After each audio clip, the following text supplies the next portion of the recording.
ഗൃഹാതുരത്വമുള്ള ഓർമ്മകളാണ് ഉത്സവവേദികളിലും പള്ളിപ്പെരുന്നാളുകളിലുമുള്ള മഞ്ഞിൻ്റെ നനവുള്ള നാടകങ്ങൾ. നിങ്ങളിലെ നാടകപ്രേമികളെ തൊട്ടുണർത്താൻ പകർനാട്ടത്തിൻ്റെ അതിമനോഹരമായ ഭാവങ്ങളുമായി അതുല്യ കലാകാരന്മാർ അണിനിരക്കുന്ന ഒരു നാടകം.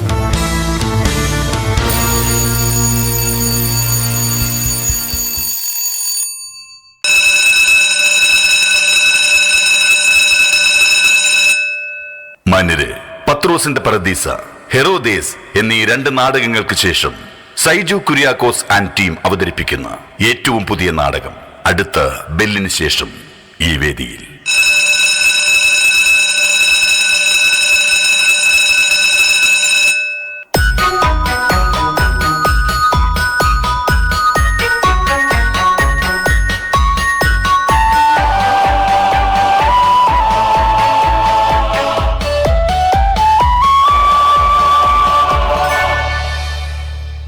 പ്രപഞ്ചം ചലിക്കുമ്പോൾ, കാലചക്രം തിരിയുമ്പോൾ, സൃഷ്ടാവാൽ സൃഷ്ടിക്കപ്പെട്ടു സൃഷ്ടിയും ശിഷ്ടചരാചരങ്ങളും.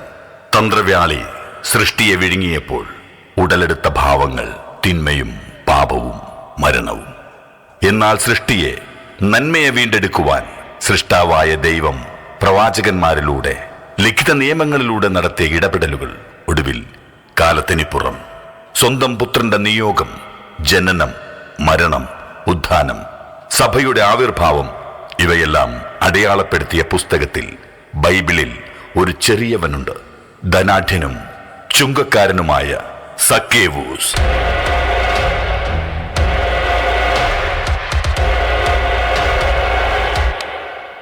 ഇന്ന്, ഇപ്പോൾ ഈ രംഗവേദി ഉണരുമ്പോൾ നിങ്ങൾ കടന്നു വരുന്നത് സക്കേവൂസിന്റെ ഭവനത്തിലേക്കാണ്. ദീപം തെളിയട്ടെ.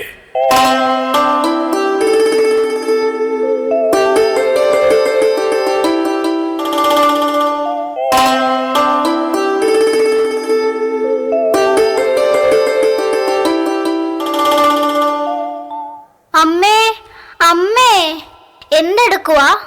എത്ര നേരം ഞാൻ അന്വേഷിക്കുന്നു. അമ്മേ, അമ്മേ. എന്താ മോളെ? ഞാൻ ഈ നിലം ഒന്ന് തുടയ്ക്കട്ടെ. ഇവിടെ എല്ലാം ഒന്ന് വൃത്തിയാക്കിയിട്ട് ഞാൻ അകത്തോട്ട് വരാം. ഇനി യജമാനനെ കാണാനും ചുങ്കം തരാനും പണം വാങ്ങാനുമെല്ലാം ആളുകൾ വരുന്ന ദിവസമല്ലേ. എന്നാൽ ഞാനും കൂടി സഹായിക്കട്ടെ അമ്മേ.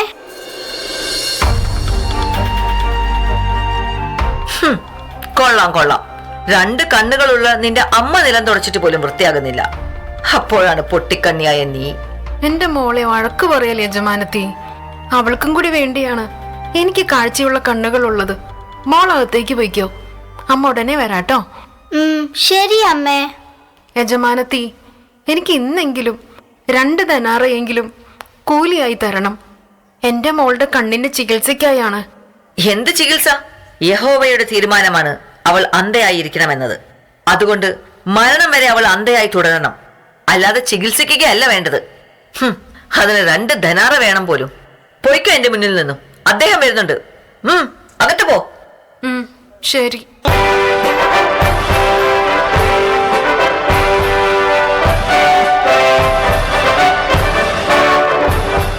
എന്താ സാറാ നമ്മുടെ പരിചാരിക റബേക്കയുമായി ഒരു സംസാരം? അത് പിന്നെ ഇവൾക്ക് 2 ധനാറ കൂലി വേണമെന്ന്. അതും അവളുടെ അന്ധയായ കുട്ടിയുടെ കണ്ണിന്റെ ചികിത്സയ്ക്ക്. സാധ്യമല്ലെന്ന് നീ പറഞ്ഞില്ലേ? പറഞ്ഞു. ഈ ജെറീക്കോ പട്ടണത്തിലെ ഏറ്റവും വലിയ ധനികനും ചുങ്കക്കാരനുമായ നമുക്ക് വെറുതെ പാഴാക്കാൻ പണമില്ല സാറാ. അത് പിന്നെ എനിക്ക് അറിയില്ലേ എന്റെ സക്കായിയെ. പിന്നെ നമ്മുടെ അനുജൻ ജെറാവൂസ് ഈ പട്ടണത്തിന് പുറത്തും ചുങ്കം പിരിക്കാനുള്ള അനുമതി തേടി പോയിരിക്കുകയാണ്. അതെയോ? എന്ത് സമർത്ഥനാണ് നിങ്ങൾ. ജെറാവൂസ് ഗവർണറെയും പ്രധാന പുരോഹിതനെയും കണ്ട് മടങ്ങി വരേണ്ട സമയമായല്ലോ.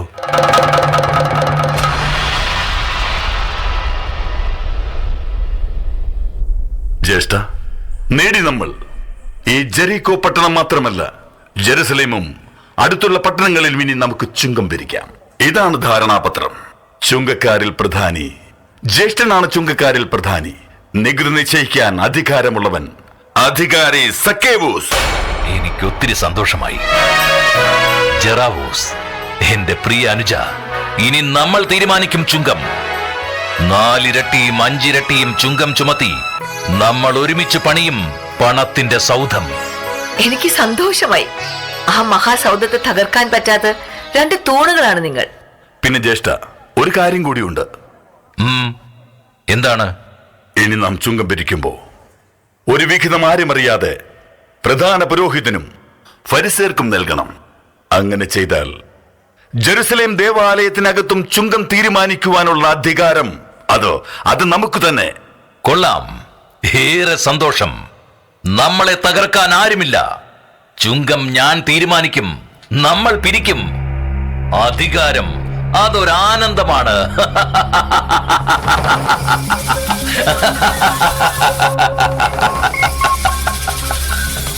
തീർച്ചയായും. പിന്നെ പട്ടണത്തിലെല്ലാവരും യേശു എന്ന് പറയുന്ന ഒരാളെ പറ്റി പറയുന്നു. ജ്യേഷ്ഠൻ കേട്ടിരുന്നോ? ആരാണ് അയാൾ? ഞാൻ കേട്ടിരുന്നു. ഏതോ ഒരു നസ്രായക്കാരനല്ലേ? അതെ, അവനിൽ പിശാചുണ്ടെന്നും പിശാചിനെ ഉപയോഗിച്ചാണ് അവൻ രോഗികളെ സുഖമാക്കുന്നതെന്നുമാണ് കേട്ടത്. അപ്പോൾ വീണ്ടും ഒരു തട്ടിപ്പുകാരൻ അല്ലേ? അതെ അതെ ജ്യേഷ്ഠത്തി. പിന്നെ കിഴക്കേ പട്ടണത്തിൽ ചുങ്കപ്പിരിവ് അല്പം കുറവാണ്. എനിക്കതൊന്ന് നോക്കണം. ആയിക്കോട്ടെ ജെറാവൂസ്. പിന്നെ എനിക്ക് ആ യേശു എന്ന നസ്രായക്കാരനെ ഒന്ന് കാണണം. ചുങ്കം എളുപ്പത്തിൽ പിരിച്ചെടുക്കാനുള്ള വല്ല വിദ്യയുമുണ്ടോന്ന് നമുക്ക് തിരക്കാമല്ലോ. തിരക്കുന്നതൊക്കെ നല്ലതാണ്. പക്ഷേ പ്രധാന പുരോഹിതരും ഫരീസറുമൊക്കെ ആ തട്ടിപ്പുകാരനെതിരാണ്. ആയിക്കോട്ടെ, എന്നാലും നേരിൽ കാണാൻ ഒരു ആഗ്രഹം. ശരി ശരി, നടക്കട്ടെ, ഞാൻ പോകുന്നു.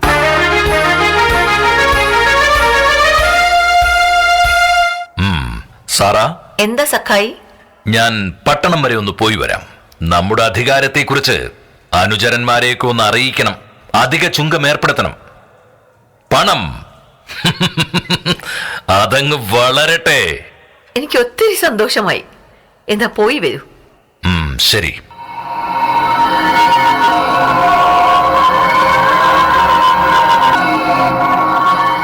ദിനങ്ങൾ പലത് കടന്നുപോയി.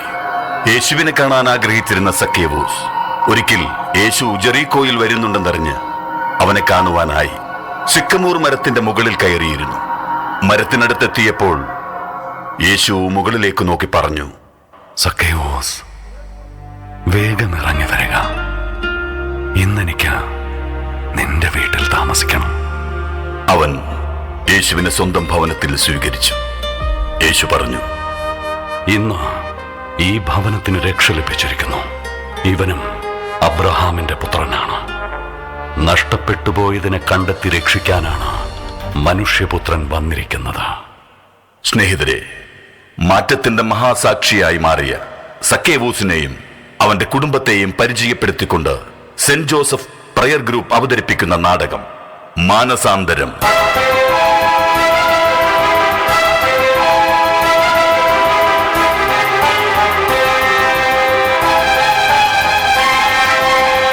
പശ്ചാത്താപത്തിലൂടെ ദൈവവുമായി സൗഹൃദം സ്ഥാപിച്ച ആ വാർത്തയുമായി, അതെ, മാനസാന്തര വാർത്തയുമായി നടനവേദി വീണ്ടും ഉണരട്ടെ.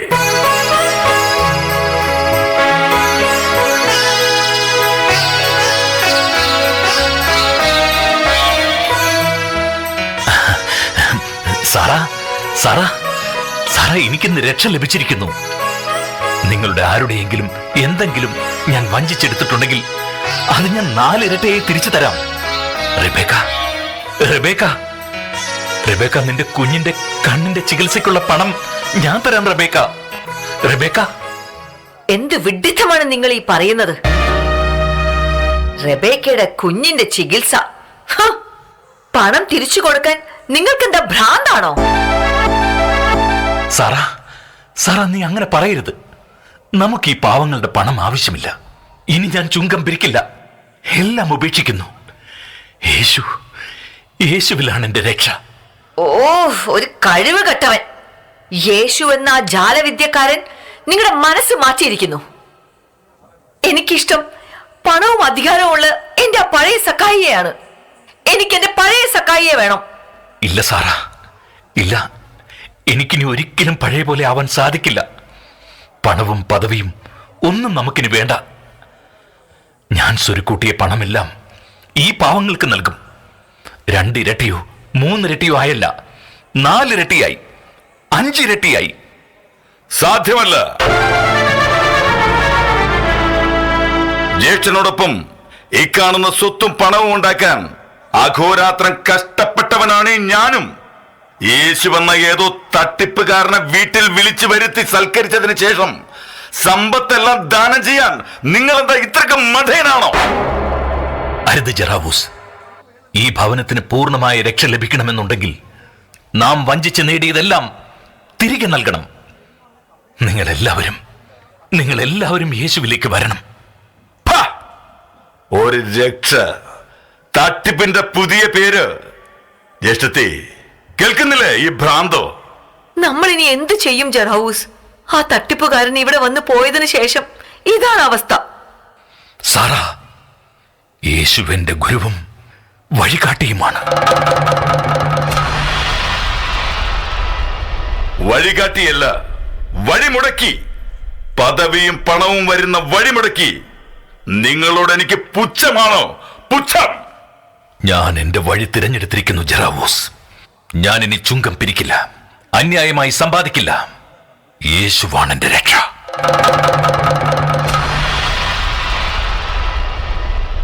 രക്ഷ നിർത്തൂ ഈ ജൽപ്പനം. നിങ്ങൾ ഇനി എന്റെ ജ്യേഷ്ഠനല്ല. എനിക്ക് വേണ്ടത് രക്ഷയല്ല, രക്തമാണ്. രക്തം. നിന്നെ ഞങ്ങളിൽ നിന്നും അകറ്റി യേശുവിന്റെ രക്തം. ഈ കൈകളിൽ അവന്റെ രക്തം പുരളാതെ ഞാനിനി ഈ വീട്ടിലേക്ക് വരില്ല. എന്നാ കേട്ടോ, നിന്റെ തിരുനെറ്റിയിൽ ഞാൻ ചാർത്തും നിനക്ക് രക്ഷ നൽകിയവന്റെ ചുടുരക്തം. യേശുവേ, ഇവൻ എന്താണ് ഈ പറയുന്നത്? ഇവനോട് പൊറുക്കണമേ. ജ്യേഷ്ഠത്തെ, ഇവനെ ഏതോ കൂടിയ പിശാച് ബാധിച്ചിരിക്കുന്നു. ഇവനെ ആ റെബേക്കയെയും വിളിച്ച് ചങ്ങലക്കിടുന്നതായിരിക്കും ഭേദം. ശരിയാണ് ജെറാവൂസ്. എനിക്ക് ഈ പിശാച് ബാധിതനെ ഇനി പരിചരിക്കാൻ കഴിയില്ല, തീർച്ച.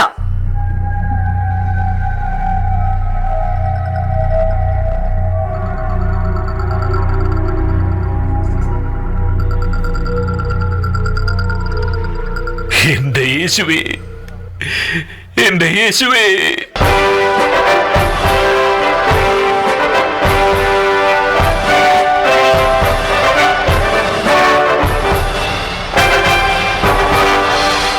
സക്കേവൂസിന്റെ മാനസാന്തരത്തിൽ ദുഃഖിതനായ ജെറാവൂസ് യേശുവിനെ എങ്ങനെ കൊല്ലാം, നശിപ്പിക്കാം എന്നതിനുള്ള തന്ത്രങ്ങൾ മെനയാൻ തുടങ്ങി.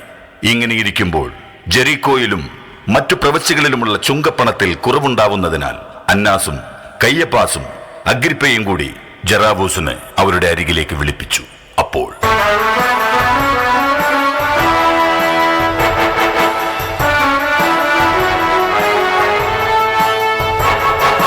ജെറാവൂസ്, എന്താണ് സംഭവിക്കുന്നത്? ചുങ്കപ്പണം കുറഞ്ഞിരിക്കുന്നു. ദേവാലയത്തിൽ നിന്നുള്ള ചുങ്കവും കുറവാണ്. എന്താ, പിരിവ് നടക്കുന്നില്ലേ? പറയണം ജെറാവൂസ്, പണം അതെവിടെ? ക്ഷമിക്കണം മഹാപുരോഹിതരെ. എന്റെ ജ്യേഷ്ഠൻ സക്കേവൂസ് സ്വരുക്കൂട്ടിയ പണമെല്ലാം എടുത്ത് 3 ഇരട്ടി 4 ഇരട്ടിയായി പാവങ്ങൾക്ക് തിരികെ നൽകിയിരിക്കുന്നു. ഏതോ യേശു എന്ന ഒരു നസ്രായക്കാരൻ അവന്റെ മനസ്സ് മാറ്റിയിരിക്കുന്നു. ഓഹോ, അപ്പൊ പ്രശ്നങ്ങൾക്ക് കാരണം അവനാണല്ലേ, ആ യേശു? അതേ മഹാപുരോഹിതരെ, സക്കേവൂസ് ആകെ മാറിയിരിക്കുന്നു. അവനിപ്പോ ചുങ്കം പിരിക്കുന്നില്ല, എല്ലാം മാറിയിരിക്കുന്നു. എങ്കിൽ അവനെ വെറുതെ വിട്ടുകൂടാ. കൊല്ലണം, അവനെ കൊല്ലണം. അതെ, കൊല്ലണം. എന്റെ കുടുംബം നശിപ്പിച്ചവനാണ് അവൻ. പക്ഷെ എങ്ങനെ? എന്നാൽ എപ്പോഴും അവന്റെ കൂടെ എപ്പോഴും ആൾക്കൂട്ടമുണ്ട്. ശരിയാണ്. മഹാപുരോഹിതനായ എന്റെയോ അന്നാസിന്റെയോ അടുത്തെത്തിച്ചാൽ അവനെ എന്ത് ചെയ്യണമെന്ന് ഞങ്ങൾക്കറിയാം. പക്ഷേ അവനെ കൈകാൽ ബന്ധിച്ചെത്തിക്കണം. പിന്നെ കുറ്റം അതൊന്നിനു പകരം മറ്റൊന്നായി നമ്മൾ തിരുത്തും, അല്ലേ അന്നാസ്? അതെ അതെ, അവനെതിരെ കള്ളസാക്ഷി പറയാൻ ഞാൻ ആളെ കണ്ടെത്തിക്കോളാം. പിന്നെ പീലാത്തോസിന്റെ കൽപ്പന അത് എളുപ്പത്തിൽ നേടാനാവും. അങ്ങനെയെങ്കിൽ അവൻ എവിടെ, എപ്പോ തനിച്ചു കിട്ടും? അത് നമ്മൾ എങ്ങനെ അറിയും? സ്വാധീനിക്കണം. അവന്റെ കൂടെ നടക്കുന്നവരെ സ്വാധീനിക്കണം. പിന്നെ സക്കേവൂസിന്റെ കൂടെ ചുങ്കം പിരിച്ചു നടന്ന ആ മത്തായിയും ഇപ്പോ അവന്റെ അടുത്തയാളാണ്. അത് കൊള്ളാം. ഞാൻ കണ്ടോളാം അവന്റെ കൂടെ നടക്കുന്ന ആ കൂട്ടത്തെ. നിങ്ങൾ അവനെ കൊല്ലാനുള്ള തന്ത്രങ്ങൾ മെനഞ്ഞോളൂ. നമ്മൾ ഇനി കാണുമ്പോ അവന്റെ കൂട്ടത്തിൽ നിന്നുള്ള ഒരുവനെങ്കിലും എന്റെ കൂടെ ഉണ്ടാകും. കൊള്ളാം. എന്നാൽ ഇനി സന്ധി ഉറപ്പിക്കാം. അതെ, ഉറപ്പിക്കാം ജറാവൂസ്. നിന്റെ സഹായത്തിനായി ഞാൻ എന്റെ പരിചാരകരെ വിട്ടു നൽകാം. നിങ്ങൾ ഇനി ഇവനെ സഹായിക്കട്ടെ. ശരി പ്രഭു. ഇനിയാവാം സന്ധി.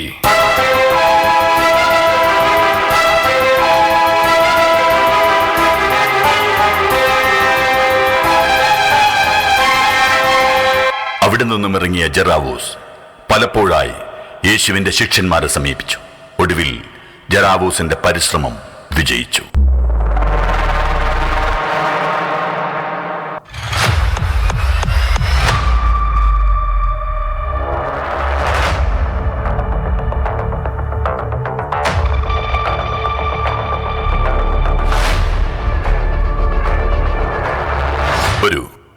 കടന്നു വരൂ യൂദാസ്. നീ എന്തിനു ഭയക്കണം? നിന്നെ രക്ഷിക്കുവാൻ കഴിവുള്ളവർ ഇവിടെയുണ്ട്. നിങ്ങൾ പോയി മഹാപുരോഹിതരോട് വരാൻ പറയൂ.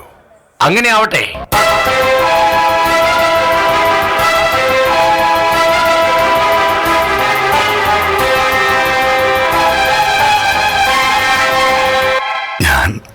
ഞാൻ ഭയം തെല്ലും വേണ്ട യൂദാസ്. നീ എത്തിയിരിക്കുന്നത് നിന്നെ സംരക്ഷിക്കാൻ കഴിവുള്ളവരുടെ അടുത്താണ്. നീ ഗുരുവെന്ന് കരുതുന്ന ആ യേശു യഹൂദ നിയമം തെറ്റിച്ച ലംഘിച്ചവനാണ്.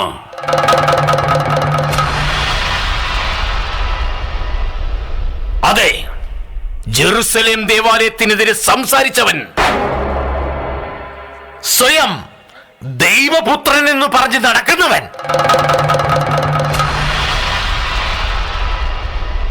എന്നാലും എന്റെ ഗുരു, ഞാൻ എന്റെ ഗുരുവിനെ ഒറ്റിക്കൊടുക്കണം യൂദാസ്. കാരണം നിന്റെ ഗുരുവിന് പണമില്ല, പദവിയില്ല, അധികാരവുമില്ല. ഞാൻ തരാം അധികാരം, കൂടാതെ ആവശ്യത്തിലേറെ പണവും. എങ്കിൽ ഞാൻ എന്താണ് ചെയ്യേണ്ടത്? ഒരു ചുംബനത്തിലൂടെ അവനെ ഞങ്ങൾക്ക് കാണിച്ചു തരിക. കൂടാതെ ആൾക്കൂട്ടമില്ലാതെ അവൻ തനിച്ചു പോകുന്ന സ്ഥലവും ഞങ്ങളെ അറിയിക്കണം. ദാ കണ്ടോ, 30 വെള്ളിക്കാശ്. ഇത് ഒറ്റിക്കൊടുക്കുന്നതല്ല യൂദാസ്, നീ ഞങ്ങൾക്ക് ചെയ്യുന്ന ചെറിയൊരു സഹായം.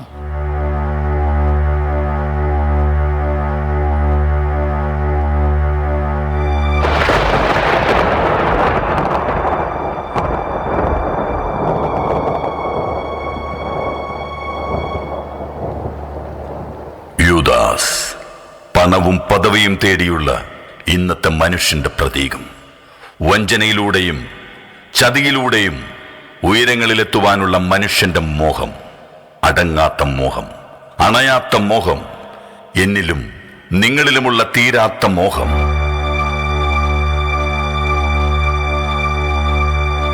അപ്പോഴെല്ലാം നമ്മൾ നിശ്ചയിച്ച പ്രകാരം ശരി, വളരെ കൃത്യവും വ്യക്തവുമായ പദ്ധതി.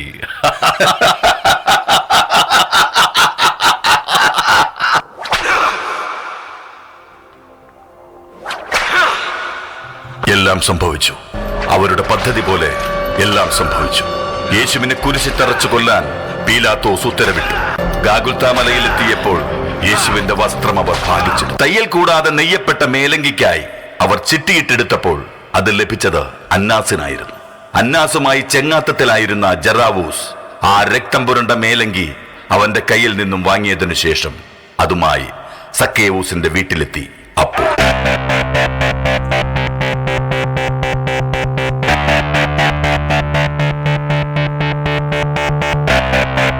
സക്കേവൂസ്, സക്കേവൂസ്, എവിടെയാണ് നീ?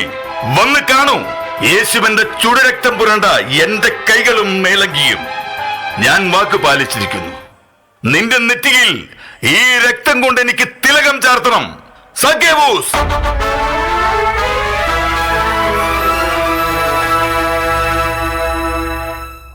എങ്ങനെ തോന്നിയടാ ആ നീതിമാനെ കൊലയ്ക്ക് കൊടുക്കാൻ?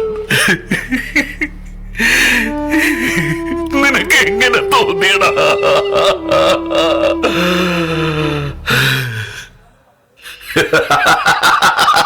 കണ്ണുനീരിനും രക്തബന്ധത്തിനും ഇവിടെ സ്ഥാനമില്ല സക്കേവൂസ്. ഈ രക്തത്തിനോ എന്റെ ജ്യേഷ്ഠത്തെ വില നൽകും. അവർക്ക് സന്തോഷമാകും. ജ്യേഷ്ഠത്തെ എന്താ ജെറാവൂസ്? ദാ കാണോ, സക്കേവൂസിന് രക്ഷ നൽകിയവന്റെ രക്തം, അവന്റെ രക്തം പുരണ്ട മേലങ്കി. കുറച്ച് സമയത്തിനുള്ളിൽ അവൻ കുരിശിൽ കിടന്ന് മരിക്കും. നീയാണ് ആൺകുട്ടി. ജെറാവൂസ് വാക്ക് പാലിക്കുന്നവൻ, അല്ലാതെ ഈ മനുഷ്യനെ പോലെ നെറികെട്ടവനല്ല. സാറാ, സാറാ, വിളിക്കരുത് എന്നെ. വേണമെങ്കിൽ റെബേക്കയെ വിളിച്ചുകൊള്ളണം. റെബേക്ക, റെബേക്ക, നീ അറിയുന്നുണ്ടോ റെബേക്ക? എന്റെ ഗുരുവിനെ കൊല്ലാൻ ഏൽപ്പിച്ചു കൊടുത്ത നീചന്മാർ എന്റെ ഗുരുവിന്റെ രക്തം എനിക്കൊന്നും ചെയ്യാനായില്ലല്ലോ, എനിക്കൊന്നും ചെയ്യാനായില്ലല്ലോ. യജമാനനെ, അങ്ങ് കരയരുത്. ആ യേശുവിനെ ദർശിച്ച് അനുഭവിച്ചവനല്ലേ അങ്ങ്. മോളെ, ഞങ്ങൾക്കാണെങ്കിൽ അത് കാണുവാൻ കൂടി സാധിച്ചില്ലല്ലോ. വിഷമിക്കല്ലേ. എന്നാൽ ഇതാ റെബേക്ക, നീ കാണാൻ ആഗ്രഹിച്ച യേശുവിന്റെ രക്തം പുരണ്ട മേലങ്കി. കൊതി മാറും വരെ കണ്ടോ. അമ്മേ, അമ്മേ, ഇതെന്താ ഇതിൽ ഒട്ടിപ്പിടിക്കുന്നേ? അതെന്റെ ഗുരുവിന്റെ രക്തം പുരണ്ട മേലങ്കിയാണ് മോളെ. യേശുവേ, എന്നെ ശുശ്രൂഷിക്കുന്ന തിരക്കിൽ സ്വന്തം മകളുടെ അന്ധത ചികിത്സിക്കാൻ പോലും മറന്നവളാണ് ഈ റെബേക്ക.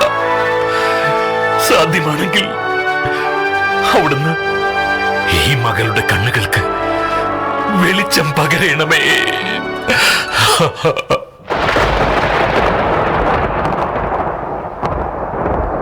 ദൈവത്തിന് എല്ലാം സാധ്യമാണ്. വിശ്വസിച്ചാൽ നീ ദൈവമഹത്വം ദർശിക്കും. യേശുവേ, ഞാൻ നിന്നിൽ വിശ്വസിക്കുന്നു. നിന്റെ ഈ തിരുരക്തത്താൽ എന്റെ ഈ മകളുടെ കണ്ണുകൾക്ക് ജീവൻ നൽകണമേ.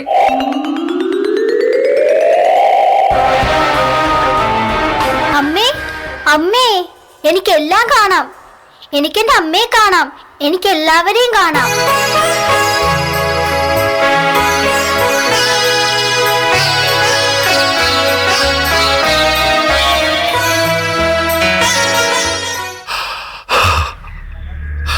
അപ്പോൾ യേശു, നീ ശരിക്കും ദൈവപുത്രനാണ്. എന്റെ ഈ കൈകൾ നിന്റെ കുരിശ് മരണത്തിന് വിനയായല്ലോ. എന്നോട് പൊറുക്കണമേ, എന്നോട് പൊറുക്കണമേ.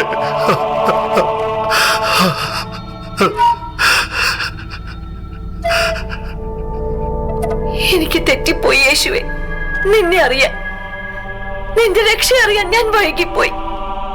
എന്നോട് പൊറുക്കണമേ. ഇന്നെന്റെ ഭവനത്തിന് പൂർണ്ണ രക്ഷ ലഭിച്ചിരിക്കുന്നു.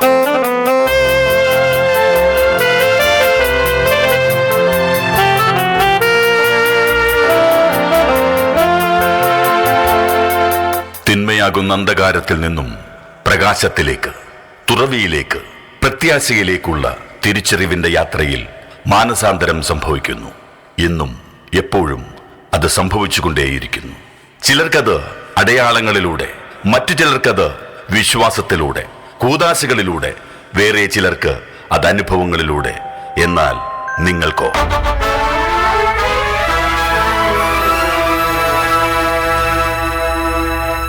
ഇതാണ് സമയം. മാനസാന്തരത്തിലൂടെ, പരസ്പര സ്നേഹത്തിലൂടെ പിറക്കട്ടെ ഒരു സക്കേവൂസ് കുടുംബം. ഓരോ നിമിഷവും ജീവിക്കാം നമുക്കിവിടെ യേശുവിനായി, മറ്റൊരു യേശുവായി. നന്ദി.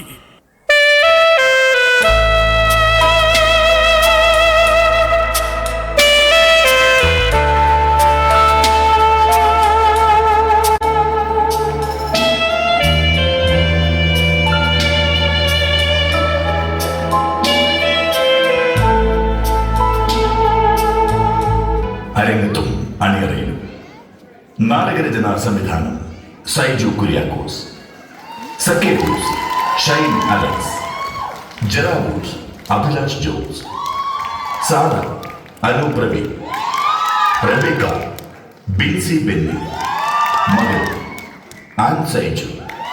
Kailas Prince Chacko. Annas Tinkle Joseph. അഗിൽപ Justin Mathew. Judas Joshy Varghese. പരിചാരകർ ജസ്റ്റിൻ ജോസഫ്, ബിജു തോമസ്.